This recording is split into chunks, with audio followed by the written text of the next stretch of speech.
പ്രഭാഷകൻ അധ്യായം 21. പാപം വർജിക്കുക. മകനെ, നീ പാപം ചെയ്തിട്ടുണ്ടോ? ഇനി ചെയ്യരുത്. പഴയ പാപങ്ങളിൽ നിന്നുള്ള മോചനത്തിനായി പ്രാർത്ഥിക്കുക.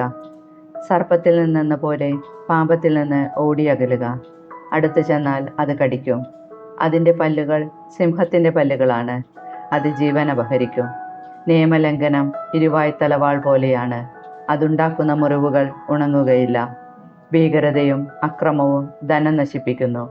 അതുപോലെ അഹങ്കാരിയുടെ ഭവനം ശൂന്യമായി തീരുന്നു. ദരിദ്രന്റെ പ്രാർത്ഥന ദൈവം കേൾക്കുന്നു. അവന് നീതി ലഭിക്കാൻ വൈകുകയില്ല. ശാസന വെറുക്കുന്നവൻ പാപികളുടെ വഴിയിലാണ്. കർത്താവിനെ ഭയപ്പെടുന്നവൻ ഹൃദയം കൊണ്ട് പശ്ചാത്തപിക്കുന്നു. വാക്ചാതുര്യമുള്ളവൻ പ്രശസ്തി നേടുന്നു. ജ്ഞാനി തൻ്റെ പാളിച്ച കണ്ടുപിടിക്കുന്നു. അന്യൻ്റെ പണം കൊണ്ട് വീട് പണിയുന്നവൻ തൻ്റെ ശവകുടീരത്തിന് കല്ല് ശേഖരിക്കുന്നവനെ പോലെയാണ്. ദുഷ്ടരുടെ സമൂഹം ചണനാര് കൂട്ടിവെച്ചതുപോലെയാണ്. അവർ അഗ്നിയിൽ എരിഞ്ഞു തീരും. പാപിയുടെ പാത കല്ലുപാകി മിനുസപ്പെടുത്തിയിരിക്കുന്നു. അത് അവസാനിക്കുന്നത് പാതാളത്തിലാണ്. ജ്ഞാനിയും ഭോഷനും. നിയമവിധേയൻ വികാരങ്ങളെ നിയന്ത്രിക്കുന്നു. ജ്ഞാനം ദൈവഭക്തിയിൽ പൂർണ്ണമാകുന്നു. ബുദ്ധിസാമർഥ്യമില്ലാത്തവനെ പഠിപ്പിക്കുക സാധ്യമല്ല. എന്നാൽ നീരസം വളർത്തുന്ന ഒരു തരം സാമർഥ്യമുണ്ട്. ബുദ്ധിമാന്റെ ജ്ഞാനം കവിഞ്ഞൊഴുകുന്ന നദി പോലെ പെരുകുന്നു. അവൻ്റെ ഉപദേശം വറ്റാത്ത നീരുറവയാണ്. ഭോഷന്റെ മനസ്സ് ഓട്ടക്കലം പോലെയാണ്. അതിൽ അറിവ് തങ്ങി നിൽക്കുകയില്ല. അറിവുള്ളവൻ ജ്ഞാനസൂക്തങ്ങൾ കേൾക്കുമ്പോൾ അവയെ പുകഴ്ത്തുകയും പരിപുഷ്ടമാക്കുകയും ചെയ്യും. ഭോഷൻ അവ പുച്ഛിച്ച് പുറന്തള്ളും. ഭോഷന്റെ സംസാരം ഭാരമുള്ള ചുമട് പോലെയാണ്. ബുദ്ധിമാന്റെ സംഭാഷണം ആനന്ദമുളവാക്കുന്നു. സദസ്യർ ബുദ്ധിമാന്റെ സംസാരം സ്വാഗതം ചെയ്യുകയും അതേപ്പറ്റി ചിന്തിക്കുകയും ചെയ്യുന്നു. ഭോഷന് ജ്ഞാനം വീണു തകർന്ന വീട് പോലെയാണ്. അജ്ഞന്റെ അറിവ് പരസ്പര ബന്ധമില്ലാത്ത പുലമ്പലാണ്. മൂഢന് വിദ്യാഭ്യാസം കാലുകളിൽ ചങ്ങല പോലെയും വലത്ത് കൈയിൽ വിലങ്ങ് പോലെയുമാണ്. ഭോഷൻ ഉറക്കിച്ചിരിക്കുന്നു. ബുദ്ധിമാൻ നിശബ്ദം പുഞ്ചിരിക്കുന്നു. ബുദ്ധിമാന് വിദ്യ സ്വർണ്ണാഭരണ പോലെയും വലത്ത് കൈയിൽ വള പോലെയുമാണ്. ഭോഷൻ വീട്ടിലേക്ക് തള്ളിക്കയറുന്നു. അനുഭവസമ്പന്നൻ ഉപചാരപൂർവം അതിൻ്റെ മുൻപിൽ നിൽക്കുന്നു. സംസ്കാരശൂന്യൻ വീടിനുള്ളിലേക്ക് ഒളിഞ്ഞു നോക്കുന്നു.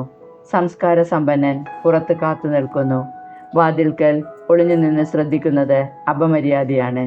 വിവേകി അങ്ങനെ ചെയ്യാൻ ലജ്ജിക്കും. വ്യർത്ഥ ഭാഷകൻ അന്യരുടെ വാക്കുകൾ ആവർത്തിക്കുന്നു. വിവേകി വാക്കുകൾ തൂക്കി ഉപയോഗിക്കുന്നു. ഭോഷന്റെ മനസ്സ് വായിലും ബുദ്ധിമാന്റെ വായ് മനസ്സിലുമാണ്. ദൈവഭയമില്ലാത്തവൻ പ്രതിയോഗിയെ ശപിക്കുമ്പോൾ തന്നെ തന്നെയാണ് ശപിക്കുന്നത്. പരദൂഷകൻ തന്നെ തന്നെ മലിനനാക്കുന്നു. അവൻ അയൽക്കാർക്ക് നിന്ദ്യനാണ്.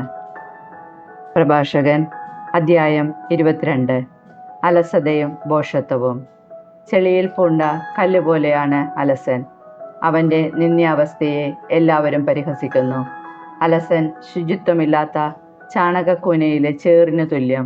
അതിനെ സ്പർശിക്കുന്നവൻ കൈകുടഞ്ഞു കളയുന്നു. ദുർമാർഗിയുടെ പിതാവായിരിക്കുക അപകീർത്തികരമാണ്. പെൺകുട്ടി ജനിക്കുന്നത് നഷ്ടമാണ്. വിവേകമുള്ള പുത്രിക്ക് വരനെ ലഭിക്കും. ലജ്ജാകരമായി പ്രവർത്തിക്കുന്ന പുത്രി പിതാവിന് ദുഃഖഹേതുവാണ്. അടക്കമില്ലാത്ത മകൾ പിതാവിനും ഭർത്താവിനും അപകീർത്തി വരികയും ഇരുവരാലും വെറുക്കപ്പെടുകയും ചെയ്യുന്നു. അനവസരത്തിൽ പറയുന്ന കഥ വിലാപവേളയിൽ സംഗീതം പോലെയാണ്. എന്നാൽ ജ്ഞാനത്തിൻ്റെ ശിക്ഷണം എപ്പോഴും ഉചിതമാണ്. മൂഢനെ വിദ്യാഭ്യസിപ്പിക്കുന്നത് പൊട്ടിയ കലത്തിൻ്റെ കഷ്ണങ്ങൾ ഒട്ടിച്ചു ചേർക്കുന്നത് പോലെയാണ്. അല്ലെങ്കിൽ ഗാഠനിദ്രയിൽ ലയിച്ചവനെ ഉണർത്തുന്നത് പോലെയാണ്. മൂഢനോട് കഥ പറയുന്നവൻ അർദ്ധനിദ്രാവസ്ഥയിൽ കഴിയുന്നവനോടാണ് പറയുന്നത്. പറഞ്ഞു കഴിയുമ്പോൾ എന്താണ് പറഞ്ഞതെന്ന് അവൻ ചോദിക്കും. മരിച്ചവനെ ഓർത്ത് കരയുക, അവൻ്റെ പ്രകാശം അണഞ്ഞുപോയി. ഭോഷനെ ഓർത്ത് കരയുക, അവൻ്റെ ബുദ്ധി കെട്ടുപോയി. മരിച്ചവനെ ഓർത്ത് ഏറെ കരയണ്ട, അവന് വിശ്രമം ലഭിച്ചു. ഭോഷന്റെ ജീവിതം മരണത്തേക്കാൾ കഷ്ടമാണ്. മരിച്ചവന് വേണ്ടിയുള്ള വിലാപം 7 ദിവസം കൊണ്ട് അവസാനിക്കുന്നു. ഭോഷന് വേണ്ടിയോ ദൈവഭയമില്ലാത്തവന് വേണ്ടിയോ ഉള്ളത് അവൻ്റെ ജീവിതകാലം മുഴുവൻ നീണ്ടു നിൽക്കുന്നു. മൂഢനുമായി അധികം സംസാരിക്കുകയോ ബുദ്ധിശൂന്യനെ സന്ദർശിക്കുകയോ അരുത്. അവനിൽ നിന്ന് അകന്നു നിൽക്കുക. അവൻ നിന്നെ കുഴപ്പത്തിലാക്കും. തന്നെ തന്നെ കുടഞ്ഞ് അവൻ നിന്റെ മേൽ ചെളിത്തെറിപ്പിക്കും. അവനെ ഒഴിവാക്കുക, നിനക്ക് സ്വസ്ഥത ലഭിക്കും. അവൻ്റെ ഭോഷത്വം നിന്നെ വലയ്ക്കുകയില്ല. ഈയത്തേക്കാൾ ഭാരമുള്ളത് എന്താണ്? അതിൻ്റെ പേര് ഭോഷൻ എന്നല്ലാതെ മറ്റെന്താണ്? മണലും ഉപ്പും ഇരുമ്പ് കട്ടിയും ഭോഷനേക്കാൾ എളുപ്പത്തിൽ വഹിക്കാവുന്നതാണ്. കെട്ടിടത്തിൻ്റെ ശക്തിയായി ഉറപ്പിച്ചിരിക്കുന്ന ഉത്തരം ഭൂമി കുലുക്കത്തിലും ഇളകുകയില്ല. ബുദ്ധിപൂർവമായ ആലോചന കൊണ്ട് ദൃഢമായ മനസ്സ് ഏതു വിപത്സന്ധിയിലും കുലുങ്ങുകയില്ല. ബുദ്ധിപൂർവമായ ചിന്തയിൽ ഉറപ്പിച്ച മനസ്സ് സ്തൂപനിരയിലെ വെൺകളി അലങ്കാരം പോലെയാണ്. മലമുകളിലെ വേലി കാറ്റ് തിളകിപ്പോകുന്നത് പോലെ മൂഢലക്ഷ്യമുള്ള അധീര മനസ്സ് അപകടത്തിൽ ചഞ്ചലമാകും. സുഹൃത് ബന്ധം കണ്ണിൽ കുത്തിയാൽ അശ്രുക്കൾ ഒഴുകും. ഹൃദയം നോവിച്ചാൽ വികാരം പ്രകടമാകും. പക്ഷികളെ എറിഞ്ഞാൽ അവ ഭയപ്പെട്ട് പറന്നുപോകും. സ്നേഹിതനെ നിന്ദിച്ചാൽ സൗഹൃദം അവസാനിക്കും. സ്നേഹിതനെതിരെ നീ വാളെടുത്ത് പോയാൽ പോലും നിരാശനാകേണ്ട, സൗഹൃദം വീണ്ടെടുക്കാൻ സാധിക്കും. സ്നേഹിതനെതിരെ നീ സംസാരിച്ചാലും അസ്വസ്ഥനാകേണ്ട, അനുരഞ്ജന സാധ്യതയുണ്ട്. എന്നാൽ നിന്ന, ധിക്കാരം, രഹസ്യം വെളിപ്പെടുത്തൽ, ചതി എന്നിവ സ്നേഹിതരെ ഓടിച്ചു കളയുന്നു. അയൽക്കാരൻ്റെ ദാരിദ്ര്യത്തിൽ അവൻ്റെ വിശ്വാസം ആർജിച്ചാൽ അവൻ്റെ ഐശ്വര്യത്തിൽ നിനക്കും പങ്കുചേരാം.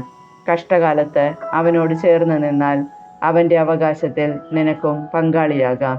തീച്ചൂളയിൽ നിന്ന് നീരാവിയും പുകയും ജ്വാലയ്ക്ക് മുമ്പേ ബഹിർഗമിക്കുന്നത് പോലെ നിന്ന രക്തച്ചൊരിച്ചിലിൻ്റെ മുന്നോടിയാണ്. സ്നേഹിതനെ രക്ഷിക്കുന്നതിൽ ഞാൻ ലജ്ജിക്കുകയില്ല.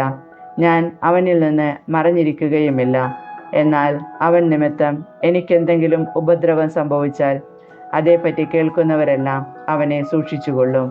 എൻ്റെ വായ്ക്ക് കാവൽക്കാരനും എൻ്റെ ചുണ്ടുകളിൽ വിവേകത്തിൻ്റെ മുദ്രയും ഉണ്ടായിരുന്നെങ്കിൽ ഞാൻ വീഴുകയോ നാവ് മൂലം നശിക്കുകയോ ചെയ്യുകയില്ലായിരുന്നു. പ്രഭാഷകൻ അധ്യായം 23. ആത്മനിയന്ത്രണത്തിനു വേണ്ടി പ്രാർത്ഥന. എൻ്റെ പിതാവും ജീവിതത്തിൻ്റെ നിയന്താവുമായ കർത്താവേ, അവയുടെ ഇഷ്ടത്തിന് എന്നെ ഏൽപ്പിച്ചു കൊടുക്കരുതേ. അവ നിമിത്തം ഞാൻ വീഴാനിടയാക്കരുതേ. എൻ്റെ ചിന്തകളെ നേർവഴിക്ക് നയിക്കാൻ ഒരു ചാട്ടയും എൻ്റെ വികാരങ്ങൾക്ക് വിവേകപൂർണമായ നിയന്ത്രണവും ഉണ്ടായിരുന്നെങ്കിൽ എൻ്റെ പാപങ്ങൾ ശിക്ഷിക്കപ്പെടാതെ പോവുകയില്ല. എൻ്റെ കുറ്റങ്ങൾ അവഗണിക്കപ്പെടുകയുമില്ല. എൻ്റെ പാപങ്ങളും കുറ്റങ്ങളും പെരുകി ഞാൻ എൻ്റെ ശത്രുക്കൾക്ക് കീഴ്പ്പെടുകയോ അവർ എന്നെ ചൊല്ലി സന്തോഷിക്കുകയോ ചെയ്യുകയില്ല. എൻ്റെ പിതാവും ദൈവവുമായ കർത്താവേ, എൻ്റെ ദൃഷ്ടികൾ ഔദത്യം നിറഞ്ഞതാകരുതേ. അധമവികാരങ്ങൾക്ക് ഞാൻ അടിമയാകരുതേ. അമിതമായ ആഹാരപ്രിയമോ ഭോഗാസക്തിയോ എന്നെ കീഴടക്കാതിരിക്കട്ടെ. നിർലജ്ജമായ വികാരങ്ങൾക്ക് എന്നെ ഏൽപ്പിച്ചു കൊടുക്കരുതേ. നാവിൻ്റെ വിനിയോഗം. കുഞ്ഞുങ്ങളെ, നാവിനെ നിയന്ത്രിക്കേണ്ടത് എങ്ങനെയെന്ന് കേൾക്കുവിൻ. ഈ ഉപദേശം അനുസരിക്കുന്നവൻ കുറ്റക്കാരനാവുകയില്ല. പാപിയുടെ പതനത്തിന് കാരണം അവൻ്റെ ചുണ്ടുകളാണ്. ചീത്ത പറയുന്നവൻ്റെയും അഹങ്കാരിയുടെയും വീഴ്ചയ്ക്ക് കാരണം നാവ് തന്നെ. ആണയിടുന്ന ശീലം നന്നല്ല. പരിശുദ്ധൻ്റെ നാമം വെറുതെ ഉരുവിടരുത്. നിരന്തരം പീഡിപ്പിക്കപ്പെടുന്ന അടിമയുടെ ശരീരത്തിൽ മുറിവൊഴിയാത്തതുപോലെ എല്ലായ്പ്പോഴും ദൈവനാമം വിളിച്ച് ശപഥം ചെയ്യുന്നവൻ പാപത്തിൽ നിന്ന് സ്വതന്ത്രനായിരിക്കുകയില്ല. പതിവായി ആണയിടുന്നവൻ അകൃത്യങ്ങൾ കൊണ്ട് നിറഞ്ഞിരിക്കും. അവൻ്റെ ഭവനം ശിക്ഷയിൽ നിന്ന് ഒരിക്കലും മുക്തമാവുകയില്ല. ശപഥം നിറവേറ്റാതെ പോയാൽ അവൻ കുറ്റക്കാരനാകും. മനഃപൂർവ്വം ലംഘിച്ചാൽ ഇരട്ടി പാപമുണ്ട്. കള്ളസത്യം ചെയ്യുന്നവൻ ശിക്ഷിക്കപ്പെടും. അവൻ്റെ ഭവനത്തിൽ വിപത്തുകൾ നിറയും. മരണതുല്യമായ ഒരു തരം ശപഥമുണ്ട്. യാക്കോബിൻ്റെ സന്തതികളുടെ ഇടയിൽ ഒരിക്കലും അത് ഉണ്ടാകാതിരിക്കട്ടെ. ദൈവഭയമുള്ളവൻ ഇത്തരം തിന്മകളിൽ നിന്ന് അകന്നിരിക്കും. അവൻ പാപത്തിൽ മുഴുകുകയില്ല. അസഭ്യഭാഷണം ശീലിക്കരുത്, അത് പാപകരമാണ്. വലിയവരുടെ കൂടെ ആയിരിക്കുമ്പോൾ മാതാപിതാക്കന്മാരെ അനുസ്മരിക്കുക. അല്ലെങ്കിൽ നിന്നെ തന്നെ മറന്നുള്ള നിന്റെ പെരുമാറ്റത്തിൽ നീ അവരുടെ മുൻപിൽ വിഡ്ഢിയാകും. ജനിക്കാതിരുന്നെങ്കിൽ എന്ന് നീ അപ്പോൾ ആഗ്രഹിക്കുകയും ജന്മദിപത്തെ ശപിക്കുകയും ചെയ്യും. നിന്ദനം ശീലിച്ചവൻ ജീവിതകാലത്ത് ഒരിക്കലും പക്വത നേടുകയില്ല. ജഡിക പാപങ്ങൾ. 2 കൂട്ടർ പാപം വർദ്ധിപ്പിക്കുന്നു. മൂന്നാമതൊരു കൂട്ടർ ക്രോധം ക്ഷണിച്ചു വരുത്തുന്നു. വികാരം കൊണ്ട് ജ്വലിക്കുന്ന ഹൃദയം ആളുന്ന തീ പോലെയാണ്. ജീവിതം പൂർണ്ണമായി നശിപ്പിക്കുന്നതുവരെ അത് അടങ്ങുകയില്ല. ഭോഗാസക്തിക്ക് അടിമപ്പെടുന്നവൻ അഗ്നി ദഹിപ്പിക്കുന്നതുവരെ അതിൽ നിന്ന് സ്വതന്ത്രനാവുകയില്ല. വ്യഭിചാരിക്ക് എല്ലാ അപ്പവും മധുരിക്കുന്നു. മരണം വരെ അവൻ പിന്മാറുകയില്ല. വിവാഹ ഉടമ്പടി ലംഘിക്കുന്നവൻ ആത്മഗതം ചെയ്യുന്നു. ആരാണ് എന്നെ കാണുക? ഇരുട്ട് എനിക്ക് മറയാണ്. ഭിത്തികൾ എന്നെ ഒളിപ്പിക്കുന്നു. ആരും എന്നെ കാണുന്നില്ല. ഞാൻ എന്തിനു പേടിക്കണം? അത്യുന്നതൻ എൻ്റെ പാപങ്ങൾ പരിഗണിക്കുകയില്ല. മനുഷ്യനെ മാത്രമേ അവൻ ഭയപ്പെടുന്നുള്ളൂ. കർത്താവിൻ്റെ കണ്ണുകൾ സൂര്യനേക്കാൾ 10,000 മടങ്ങ് പ്രകാശമുള്ളതാണെന്ന് അവൻ അറിയുന്നില്ല. അവിടുന്ന് മനുഷ്യൻ്റെ എല്ലാ മാർഗങ്ങളും നിരീക്ഷിക്കുകയും നിഗൂഢ സ്ഥലങ്ങൾ കണ്ടുപിടിക്കുകയും ചെയ്യുന്നു. പ്രപഞ്ച സൃഷ്ടിക്ക് മുമ്പ് തന്നെ അവിടുന്ന് അതറിഞ്ഞിരുന്നു. സൃഷ്ടിക്ക് ശേഷവും അങ്ങനെ തന്നെ. ഈ മനുഷ്യൻ നഗരവീഥികളിൽ വച്ച് ശിക്ഷിക്കപ്പെടും. ഒട്ടും പ്രതീക്ഷിക്കാതിരുന്നിടത്ത് വച്ച് പിടിക്കപ്പെടുകയും ചെയ്യും. ഭർത്താവിനെ ഉപേക്ഷിച്ച് അന്യനിൽ നിന്ന് അവന് അവകാശിയെ നൽകുന്ന സ്ത്രീയും ഇങ്ങനെ തന്നെ. അവൾ അത്യുന്നതൻ്റെ നിയമം ലംഘിച്ചു ഭർത്താവിനെ വഞ്ചിച്ച് വേശ്യാവൃത്തിയിലേർപ്പെട്ട് അന്യപുരുഷനിൽ നിന്ന് സന്താനങ്ങൾക്ക് ജന്മം നൽകി. അവളെ സമൂഹത്തിൻ്റെ മുമ്പാകെ കൊണ്ടുവരും. അവളുടെ സന്താനങ്ങളുടെ മേൽ ശിക്ഷയുണ്ടാകും. അവളുടെ കുഞ്ഞുങ്ങൾ വേരുപിടിക്കുകയോ ശാഖകൾ ഫലം പുറപ്പെടുവിക്കുകയോ ചെയ്യുകയില്ല. അവൾ അവശേഷിപ്പിക്കുന്നത് ശാപഗ്രസ്തമായ ഓർമ്മയാണ്. അവളുടെ അപകീർത്തി മായുകയില്ല. കറുത്ത ഭയത്തേക്കാൾ ശ്രേഷ്ഠമോ കർത്താവിൻ്റെ കൽപ്പന അനുസരിക്കുന്നതിനേക്കാൾ മധുരമോ ആയി മറ്റൊന്നില്ലെന്ന് അവളെ അതിജീവിക്കുന്നവർ അറിയും. ദൈവത്തെ അനുസരിക്കുക വലിയ ബഹുമതിയും അവിടുത്തെ അംഗീകാരം ദീർഘായുസ്സുമാണ്. പ്രഭാഷകൻ അധ്യായം 24. ജ്ഞാനത്തിൻ്റെ മഹാത്മ്യം. ജ്ഞാനത്തിൻ്റെ വാക്കുകൾ അവൾക്ക് തന്നെ പുകഴ്ചയാണ്. തൻ്റെ ജനത്തിൻ്റെ മധ്യത്തിൽ അവൾ മഹത്വമാർജിക്കുന്നു. അത്യുന്നതൻ്റെ സഭയിൽ അവൾ വായി തുറക്കുന്നു. അവിടുത്തെ സൈന്യത്തിൻ്റെ മുൻപാകെ അവൾ പ്രഘോഷിക്കുന്നു. അത്യുന്നതൻ്റെ നാവിൽ നിന്ന് പുറപ്പെട്ട് മൂടൽ മഞ്ഞുപോലെ ഞാൻ ഭൂമിയെ ആവരണം ചെയ്തു. ഉന്നതങ്ങളിൽ ഞാൻ വസിച്ചു. മേഘത്തൂണിലായിരുന്നു എൻ്റെ സിംഹാസനം. ഞാൻ തനിയെ ആകാശത്തിന് പ്രദക്ഷിണം വയ്ക്കുകയും പാതാളത്തിൻ്റെ ആഴങ്ങളിൽ സഞ്ചരിക്കുകയും ചെയ്തു. ആഴിയിലെ അലകളിലും ഊഴിയിലും എല്ലാ ജനതകളിലും രാജ്യങ്ങളിലും എനിക്ക് ആധിപത്യം ലഭിച്ചു. ഇവയിലെല്ലാം ഞാൻ വിശ്രമ സങ്കേതം അന്വേഷിച്ചു. ആരുടെ ദേശത്ത് വസിക്കണമെന്ന് ഞാൻ ആലോചിച്ചു. അപ്പോൾ സകലത്തിൻ്റെയും സൃഷ്ടാവ് എനിക്ക് കൽപ്പന നൽകി. എൻ്റെ സൃഷ്ടാവ് എനിക്ക് കൂടാരത്തിന് സ്ഥലം നിശ്ചയിച്ചു തന്നു. അവിടുന്ന് പറഞ്ഞു, യാക്കോബിൽ വാസമുറപ്പിക്കുക, ഇസ്രായേലിൽ നിന്റെ അവകാശം സ്വീകരിക്കുക. കാലം ആരംഭിക്കുന്നതിന് മുൻപ് അവിടുന്ന് എന്നെ സൃഷ്ടിച്ചു. ഞാൻ അനന്തമായി നിലനിൽക്കുന്നു. വിശുദ്ധ മന്ദിരത്തിൽ അവിടുത്തെ മുൻപിൽ ഞാൻ ശുശ്രൂഷ ചെയ്തു. സിയോനിൽ ഞാൻ വാസമുറപ്പിച്ചു. അങ്ങനെ പ്രിയങ്കരമായ നഗരത്തിൽ അവിടുന്ന് എനിക്ക് വിശ്രമം നൽകി.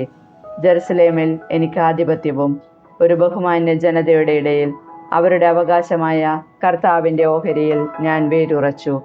ലെബനോനിലെ ദേവദാരു പോലെയും ഹെർമോനിലെ സരളമരം പോലെയും ഞാൻ ഉയർന്നു.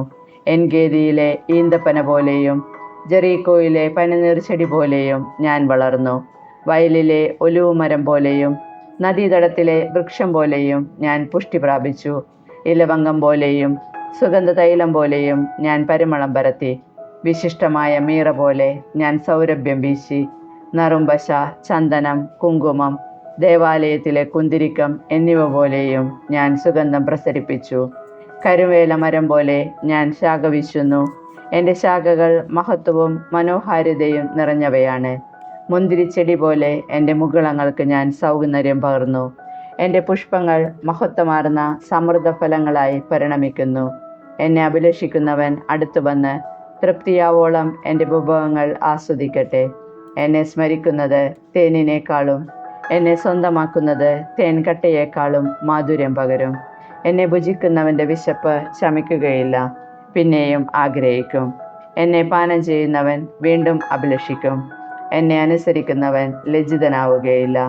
എൻ്റെ സഹായത്തോടെ അധ്വാനിക്കുന്നവൻ പാപത്തിൽ വീഴുകയില്ല.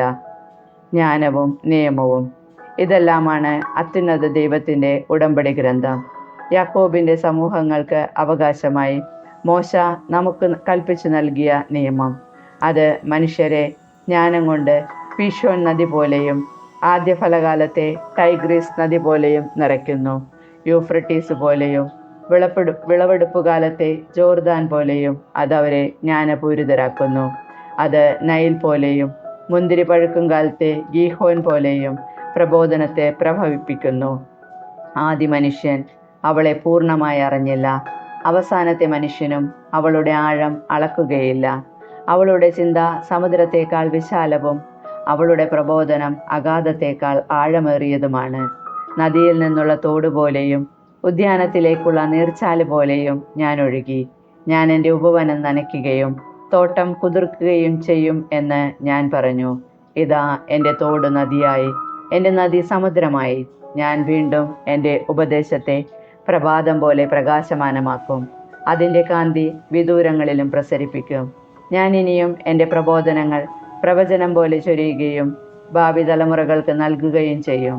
ഞാൻ എനിക്ക് വേണ്ടി മാത്രമല്ല, ഉപദേശം തേടുന്ന എല്ലാവർക്കും വേണ്ടിയാണ് അധ്വാനിച്ചതെന്ന് അറിയുക.